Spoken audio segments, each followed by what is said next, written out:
Vale, vamos a continuar por donde lo habíamos dejado, que acabamos con el modelo de Rescorla-Wagner y ahora vamos a ver sus problemas.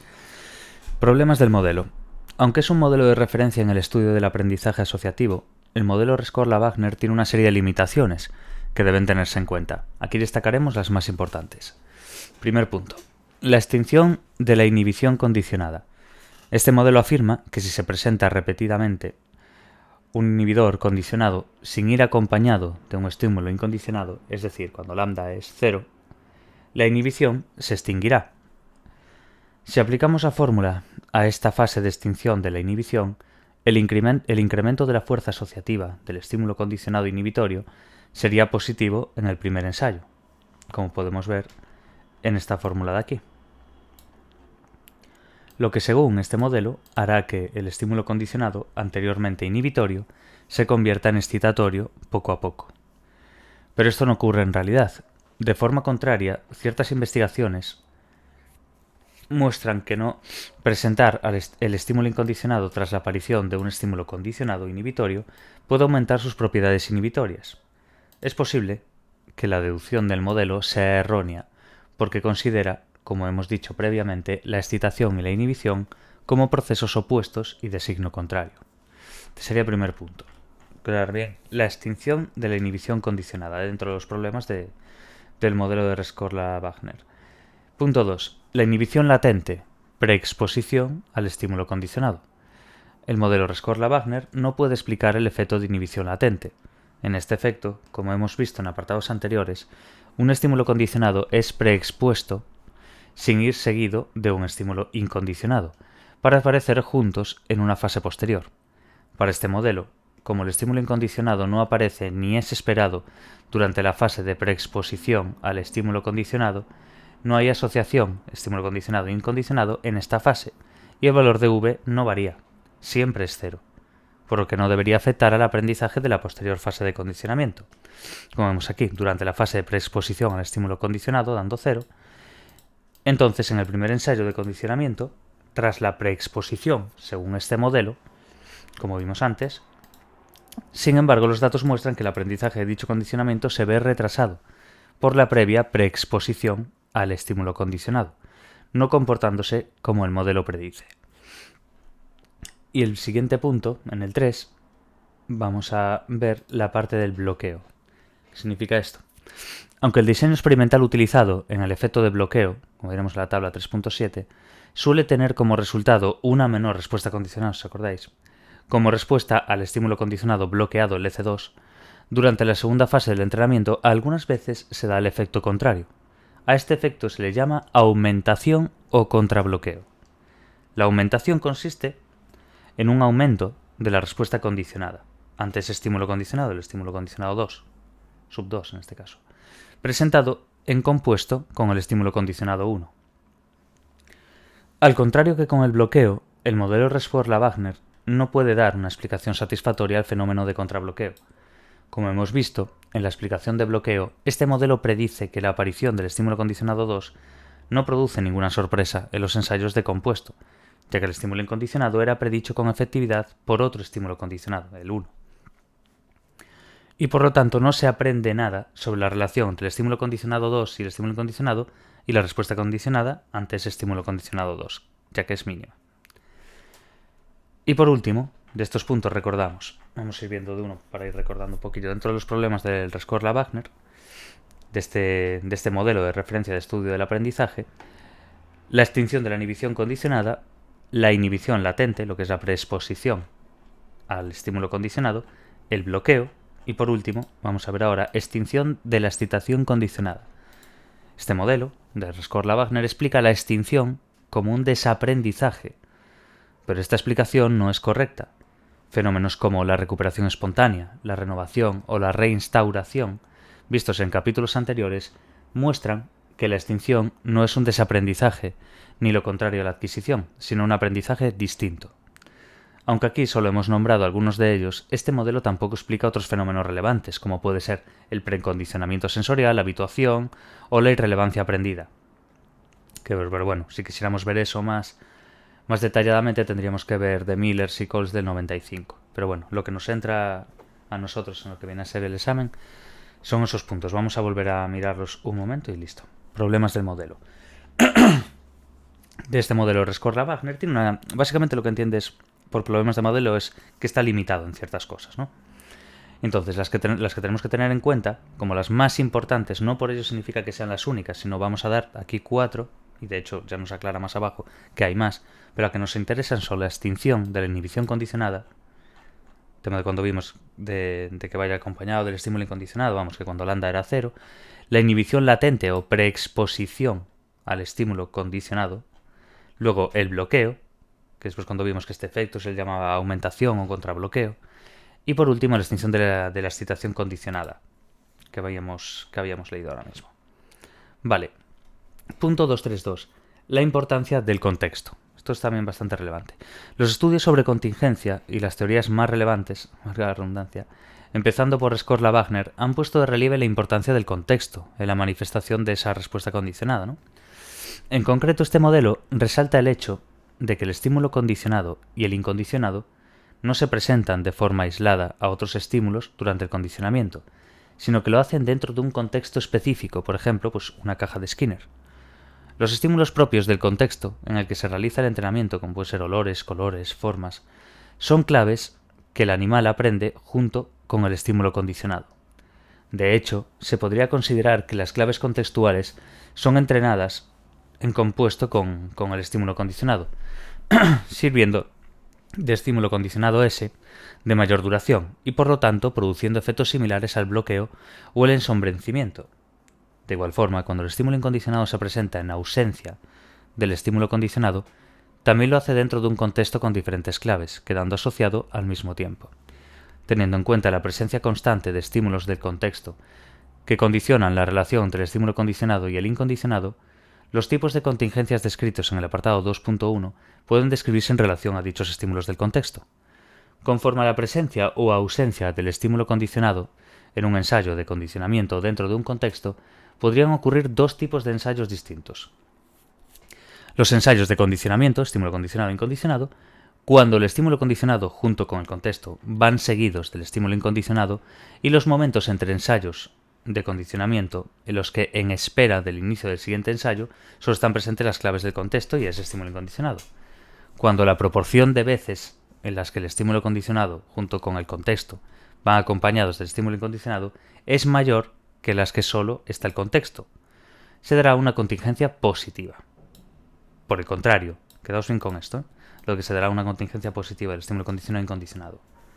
Entender bien que cuando la proporción de veces en las que ese estímulo condicionado, junto con el contexto, que es de lo que estamos mirando, van acompañadas del estímulo incondicionado, es mayor en las que solo está el contexto. Tiene sentido. Por lo cual, sería una contingencia positiva de ese estímulo condicionado e incondicionado. Vale. ¿Qué pasaría al contrario? Por el contrario, si la probabilidad de que aparezca ese estímulo incondicionado en presencia solo del contexto, ¿qué significa eso? Sin el estímulo condicionado, es mayor. La contingencia que percibiremos entre el estímulo condicionado y el incondicionado, será negativa. Es para entender la diferencia entre lo que es la contingencia positiva del estímulo condicionado y condicionado y lo que sería el compuesto, en este caso, de lo que sería el estímulo incondicionado, que sea negativo, de esa contingencia negativa. Vale. Por último, si la proporción de veces en las que el compuesto, estímulo condicionado y contexto va acompañado del estímulo incondicionado y en las que solo el contexto está presente cuando el estímulo incondicionado lo está, es similar, básicamente, la contingencia percibida será nula. Entonces, entender ese positivo, ese negativo, y por último, es que si la proporción de veces en las que aparece este compuesto, ¿no? En la que este compuesto aparece, el estímulo condicionado y el contexto, va acompañado de ese estímulo incondicionado, y en las que solo el contexto está presente, cuando el estímulo incondicionado lo está, es similar, la contingencia percibida será nula. Vale. O sea, un sorbito de agua. Y ahora nos tocaría el punto 233, hipótesis del comparador. La importancia de los estímulos del contexto se pone también de relieve en teorías como la del comparador.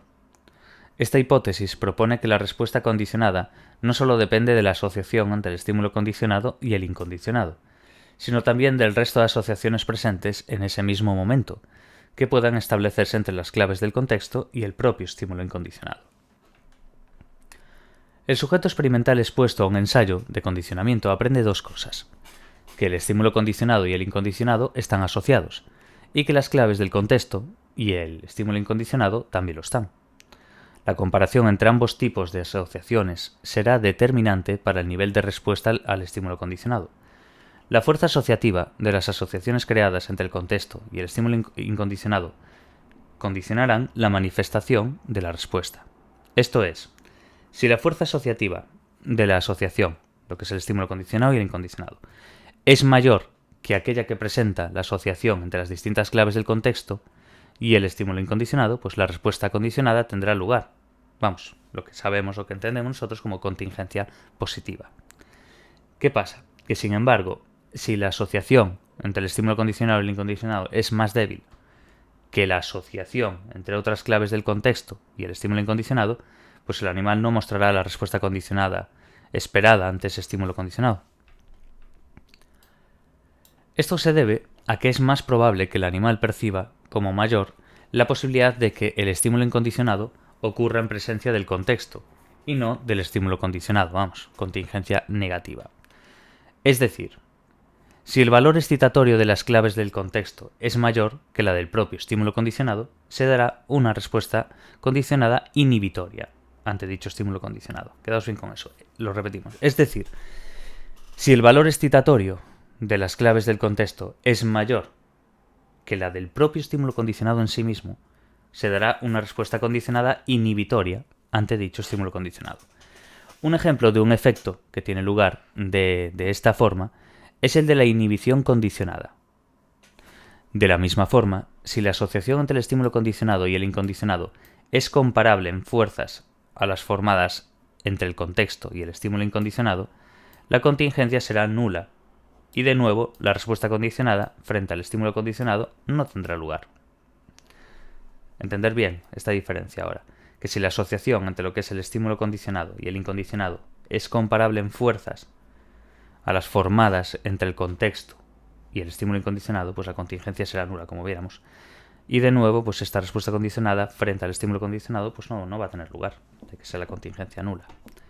Bueno, vemos aquí una figura 3.10 de estructura asociativa de la hipótesis del comparador. La hipótesis del comparador asume que el animal puede aprender tres tipos de acciones. Esto lo pudiéramos ver a la vez que veis aquí, estos 3 puntos dentro de la figura 3.10. La primera, la segunda y la tercera. Vale, pues vamos a ir viendo poquito a poco esto. La hipótesis del comparador asume que el animal puede aprender tres tipos de asociaciones, durante el condicionamiento. La primera de ellas es la que se da entre el estímulo condicionado y el estímulo incondicionado. ¿Veis esta de aquí? Representación del estímulo condicionado crítico, esta rayita de aquí, 1, a representación directa del estímulo incondicionado. Vale, pues esta sería la primera de ellas, es la que se da entre el estímulo condicionado y el incondicionado. La segunda, la que se da entre el propio estímulo condicionado y las claves del contexto, esta de aquí. Asociación intracompuesto entre el estímulo condicionado crítico y el estímulo comparador. Vamos, la que se da entre el propio estímulo condicionado y las claves del contexto en sí. Y la tercera, por última, que vemos aquí, esta que pone aquí asociación estímulo comparador. Esta tercera, la que se da entre las claves del contexto y el estímulo incondicionado. Cuando se presenta el estímulo condicionado, este activa dos tipos de representaciones del estímulo incondicionado, directas e indirectas. Como podéis ver, bueno, se ven aquí de hecho. Representación directa del estímulo condicionado, representación indirecta del estímulo incondicionado. Vale, dos tipos de representaciones del estímulo incondicionado, directas e indirectas. El estímulo incondicionado se activa de forma directa tras la aparición del estímulo condicionado 1, como veis. Pero también de forma indirecta por las asociaciones creadas con el contexto y entre el contexto, lo que sería el estímulo condicionado 2. Esto y esto. Ahí. Será entonces la comparación entre las asociaciones directas e indirectas la que determine, ojo con esto, vemos que hay una forma directa tras la aparición de ese estímulo condicionado, ¿no? El 1, el caminito del 1. Pero también hay que tener en cuenta que lo hay de forma indirecta, por esas asociaciones creadas con el contexto y demás. Entonces, la comparación entre esas asociaciones tiene que ser la directa y la indirecta, la que va a determinar esa intensidad de respuesta condicionada, y si su carácter es excitatorio o inhibitorio. Esta teoría tiene dos premisas a destacar. La primera de ellas es que, según este modelo, no existen las asociaciones inhibitorias. Solo permite la formación de asociaciones excitatorias con el estímulo incondicionado. Por eso afirma que la manifestación final de la respuesta condicionada, como inhibitoria o excitatoria, depende de la fuerza relativa de la asociación excitatoria entre el estímulo condicionado y el estímulo incondicionado, con respecto a las asociaciones excitatorias entre el mismo contexto y dicho estímulo incondicionado. Esa sería la primera premisa. La primera premisa de ellas es que este modelo no existen las asociaciones inhibitorias. ¿Cuál sería la segunda premisa fundamental de este modelo? Que la comparación entre las asociaciones excitatorias que se formen durante este condicionamiento determina la manifestación de la respuesta condicionada, pero no el aprendizaje. Determina la manifestación de la respuesta condicionada, la determina, pero no el aprendizaje en sí. El animal hace la comparación entre las distintas fuerzas asociativas una vez que ha terminado el entrenamiento. Por esto mismo, el modelo predice que si da un cambio en la fuerza asociativa del contexto después del aprendizaje, esto cambiará la forma en la que se responde al estímulo condicionado. Por ejemplo, si extinguimos la relación contexto-estímulo incondicionado, la respuesta condicionada frente a ese estímulo condicionado aumentará. Vale. De igual forma, afirma que las diferencias en la respuesta condicionada se manifestarán como diferencias en la ejecución. En este sentido, explica efectos como el bloqueo, como un fallo en la ejecución y no en el aprendizaje, como haría el modelo Rescorla-Wagner. Punto 234. Modelos atencionales. Teoría de Mackintosh. Vale, efectos como el del bloqueo son, como hemos visto, explicados por el modelo Rescorla-Wagner desde el punto de la falta de sorpresividad del estímulo incondicionado. Sin embargo, investigaciones posteriores han dado lugar a explicaciones diferentes de este y otros fenómenos, y a teorías completas del condicionamiento, basadas no en la ausencia de sorpresividad, sino en el papel de la atención en el aprendizaje. Mackintosh y Turner, en 1971, llevaron a cabo un experimento de bloqueo cuyas conclusiones aportaban explicaciones alternativas a las dadas por el modelo de Rescorla-Wagner a dicho fenómeno. Esto es muy importante también, ya no solamente el modelo de Rescorla-Wagner, sino esto de Mackintosh es bastante importante, los modelos atencionales. Entonces vamos a explicar un poquillo cómo va.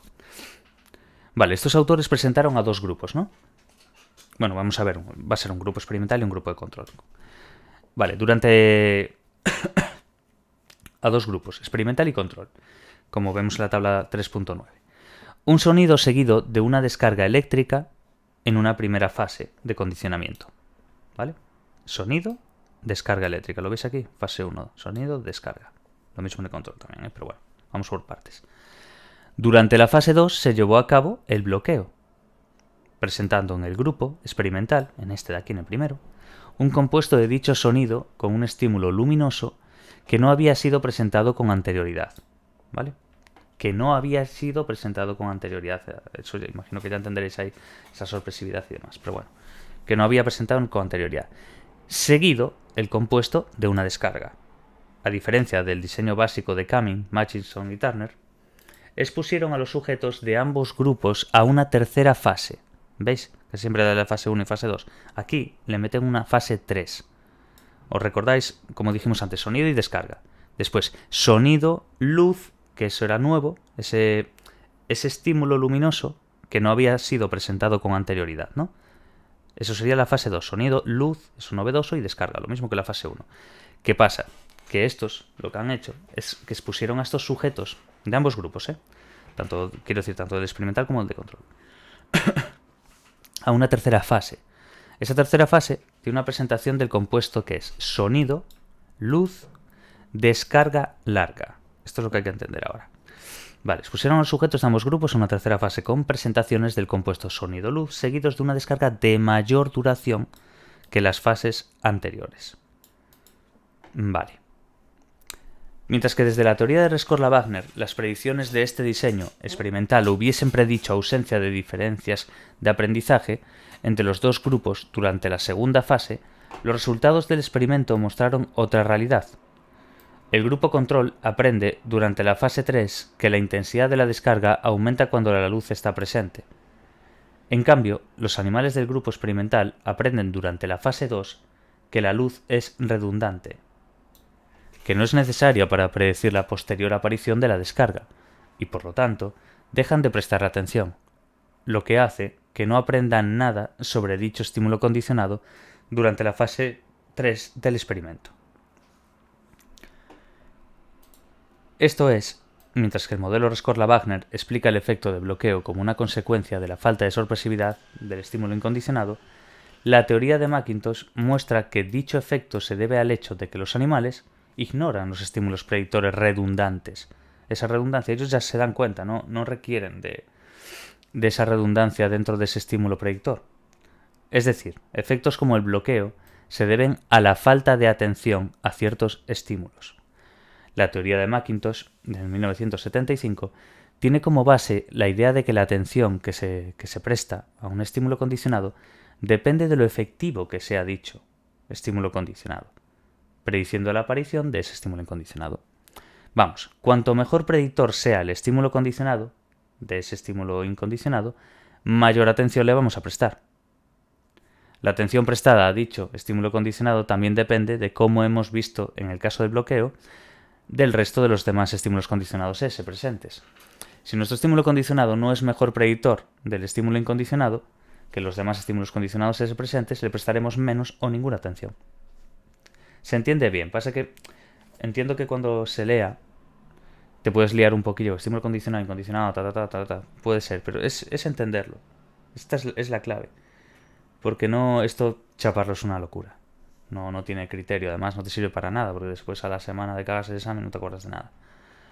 Es medianamente entenderlo, pero básicamente es que entiendas el del modelo Rescorla-Wagner, ver dónde flaquea, que es una de las partes, de hecho, de la teoría, y luego veréis cómo esta teoría en sí, la teoría de McIntosh y demás, coge y explica parte del modelo Wagner que tiene esa falta de sorpresividad del estímulo incondicionado, y entender bien este diseño en sí, el de McIntosh y el de Turner, el del 71.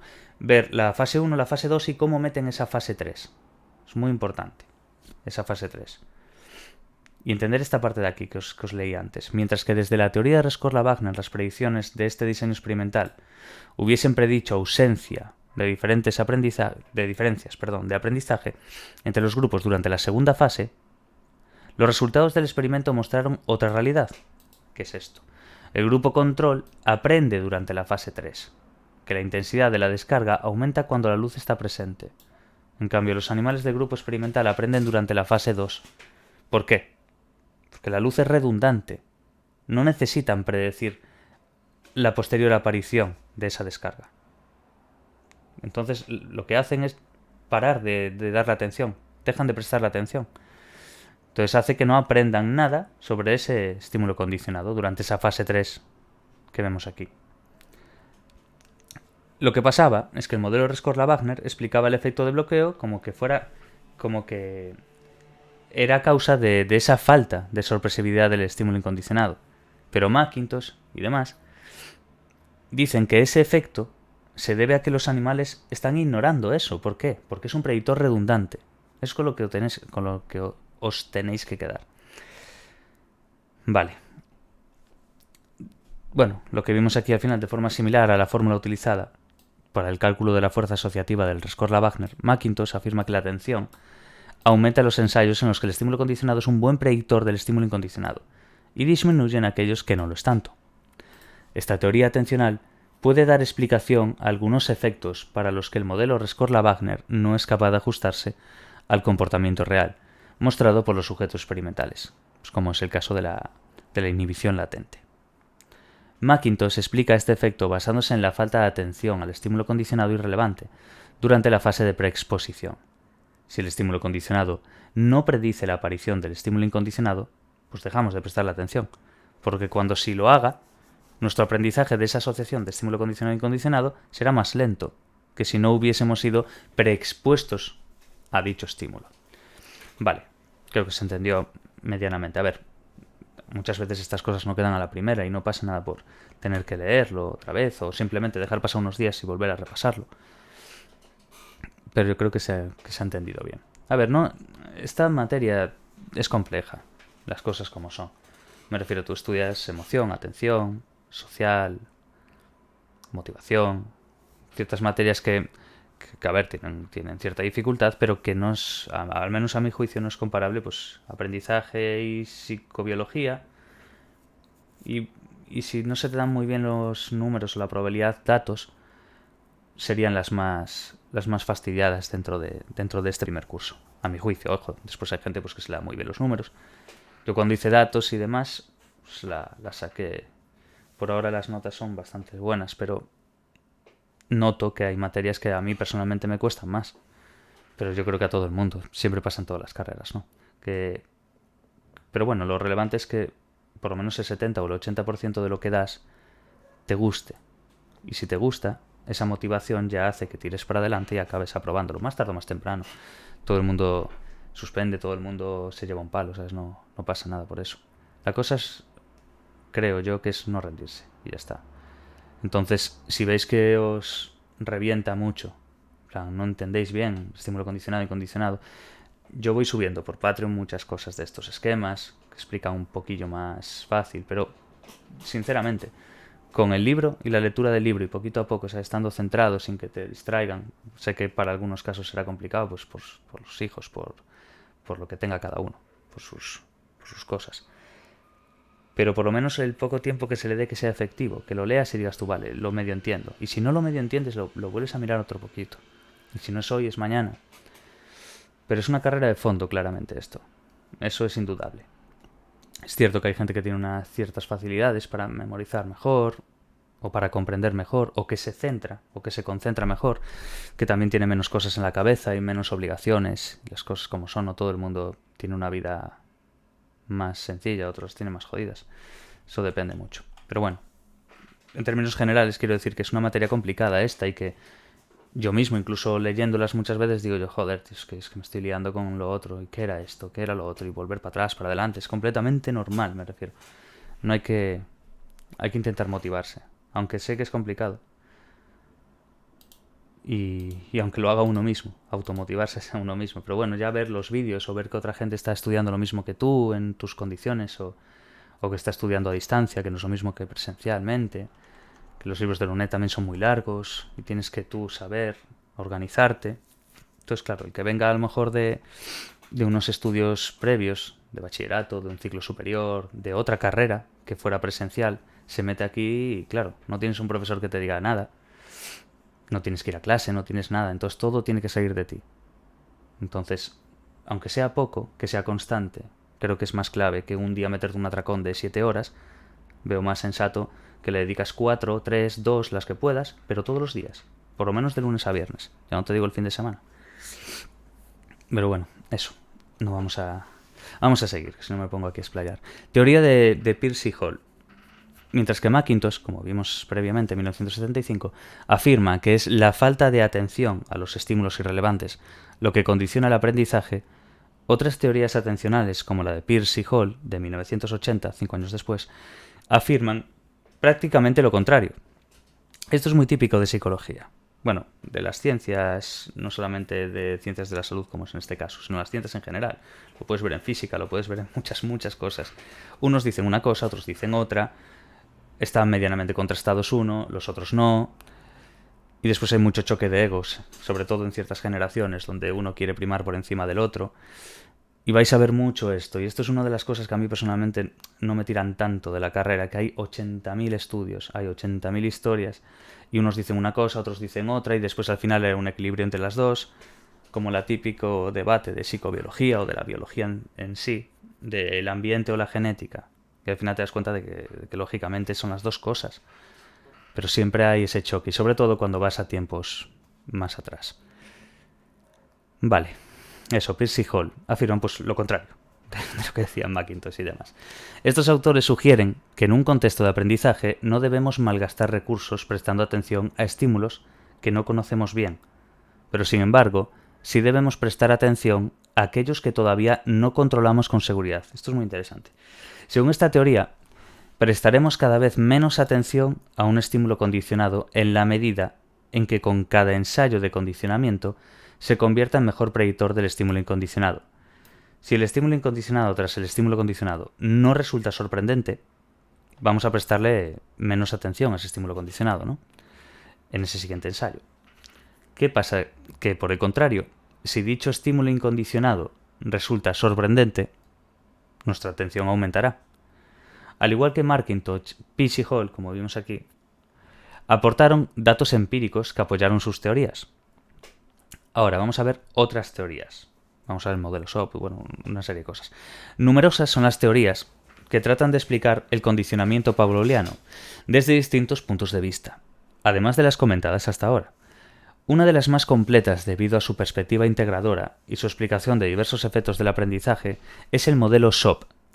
SOP de las siglas en inglés Standard Operating Producer. Bueno, Wagner, 1981. Y sus versiones posteriores, que veremos en 2003 y demás. El modelo SOP extiende la teoría de Rescorla-Wagner, teniendo en cuenta marcos de referencia como la relación entre la memoria a corto y a largo plazo y el aprendizaje. Wagner, en 1981, sugiere que un estímulo sorprendente tiene un mejor procesamiento en nuestra memoria a corto plazo y, por lo tanto, mayor probabilidad de mantenerse en nuestra memoria a largo plazo. Interesante. Dentro de nuestro sistema de procesamiento de la información, un estímulo resulta sorprendente si no está presente en nuestra memoria a corto plazo. Según esta teoría, al igual que para el modelo de Rescorla-Wagner, el aprendizaje depende de que el estímulo incondicionado sea sorprendente, es igual. Pero ¿qué pasa? Pero en este caso, la sorpresa se va a ver reducida si el estímulo ya está activado en nuestra memoria a corto plazo, cuando se presente físicamente, ¿entendéis? Entonces, el modelo SOP representa el condicionamiento utilizando nodos y redes neuronales, herramientas propias del conexionismo. Wagner, en el 81 de nuevo, asume que el condicionamiento da lugar a una asociación entre la representación del estímulo condicionado y la del incondicionado, como podemos apreciar aquí en la figura de aquí. ¿Veis los nodos de la memoria posibles? Luz, tono, ruido, de esos posibles estímulos condicionados ese. Luz, tono, ruido, contextos y sus conexiones con el estímulo incondicionado. Contexto, Vale. La representación de dichos estímulos se denomina nodo. Las asociaciones entre nodos se conocen como conexiones. Según este modelo, los nodos que representan el estímulo condicionado y el incondicionado se activan cuando los estímulos reales lo hacen. Esta activación ocurre a dos niveles distintos de intensidad, cuando el estímulo condicionado o el incondicionado están presentes físicamente. Sus nodos pasan inicialmente a un estado llamado A1A1, que vemos aquí. a un estado, ya me seca la garganta de tanto hablar. A ver.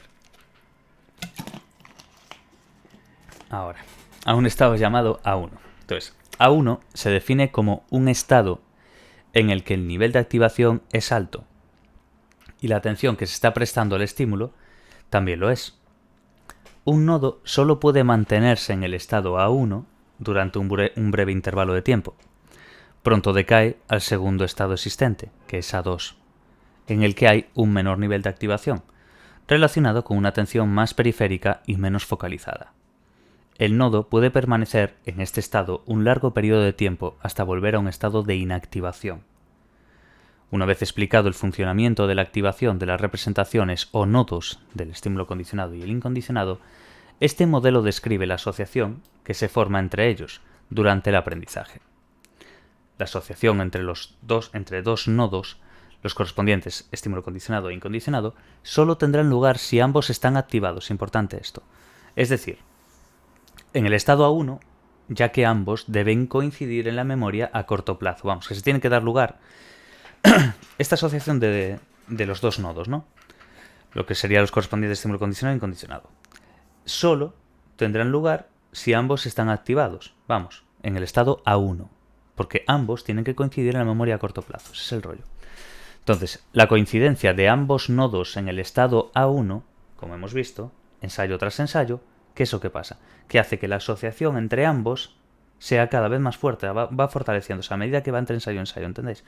Una vez que ambos nodos están asociados, la activación del nodo que representa al estímulo condicionado tendrá como consecuencia la activación del nodo del estímulo incondicionado, pero no en su nivel máximo o en su máximo nivel, sino en el estado A2.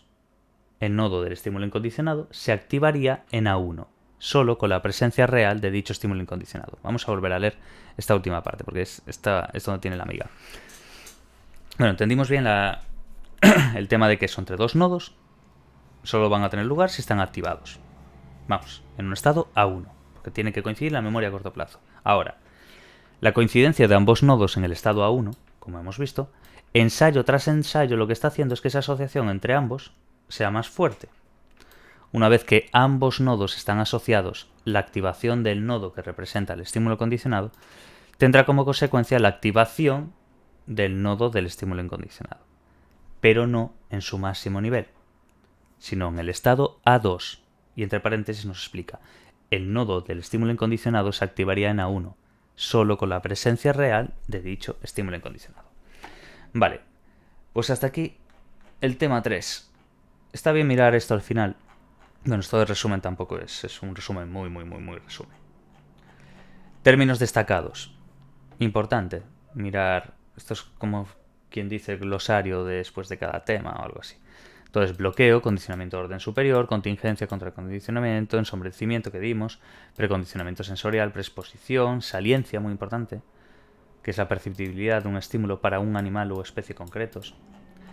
Vale, y bueno, y las referencias que lógicamente no vamos a leer ni estudiar, porque no viene a nada, simplemente aparecen aquí las referencias como base de lo escrito previamente. Entonces, importante, ya acabamos este tema. Ahora nos vamos a meter con una cosa que es bastante relevante, que es el condicionamiento operante. Que vamos a ir viendo poco a poco, pues como hemos ido viendo todo esto, lógicamente. Vale, pues lo vamos a dejar por aquí en el tema 4. El próximo vídeo ya intentaremos dar hasta la mitad, por ahí, aproximadamente. Mira, eso está hasta la página 200. Empieza en la 150 y algo. Vale, se puede mirar en dos partes perfectamente. Cuando son 50 páginas, por ahí, unas 25-25. Pero bueno, en este caso serán unas 20-20, porque ya empiezan a 160, como quien dice, ¿sabes? De la 160 hasta la 200 son 40. 40 dividido entre 2 son 20. Entonces 20. Estaría bastante bien. Vale, pues lo vamos a dejar por aquí. Mucho ánimo a la gente que le esté dando. Y nada, poco a poco, lo que dije antes. Cuestión de una carrera de fondo. No tiene otra forma. Pues cada uno estudia a su manera, utiliza sus mnemotecnias, o además de leerse el libro después. Yo personalmente leo libro y después repaso con apuntes. Resúmenes, pero a ver, no ultra resúmenes, pero sí quitándole un poquillo. Y luego, pues, lo más importante para mí, pero con diferencia abismal, lo que hago en Patreon. Preguntas de exámenes. Preguntas de exámenes anteriores, preguntas de que se te vayan dando de autoevaluaciones, de cuestionarios, de todo. Porque hay ciertas materias que se repiten algunas preguntas, y si no se repiten las preguntas, son muy parecidas o con una estructura muy parecida. Entonces, para mí, es de lo más importante. Lo primero siempre es el libro. Porque es de donde sale todo, y es la clave, es el manual. Lo que hay que estudiar es el manual. Después repasar, pues unos apuntes tuyos propios que encuentres en internet, lo que sea. Y basarte en esos. Pero sobre todo, hacer los exámenes. Porque tú te puedes leer el libro y pensar que te lo sabes, pero después enfrentarse al examen es otra historia muy diferente. La forma en que se hace un examen no depende del conocimiento que tú tengas en base al libro. Si tienes un conocimiento muy avanzado del libro, puedes aprobar el examen igualmente, pero el que tú sepas cómo es, cómo lo esquematizan, cómo lo hacen, cómo formulan las preguntas, a dónde suelen atacar, qué temas son más relevantes que otros, porque es así, hay más temas que son más relevantes que otros, unos son más largos que otros son más cortos. Unos hay que entenderlos desde una forma de media chapatoria que no se debe hacer, y otra de entender, que para mí es la clave. Y otras que ya son más numéricos, entonces tienes que ir a atender a ciertas fórmulas. Entonces yo personalmente me guío por eso. Y por ahora pues me ha funcionado bien, entonces por eso quiero compartirlo también. Vale, pues eso, hasta la próxima y mucho ánimo a todos.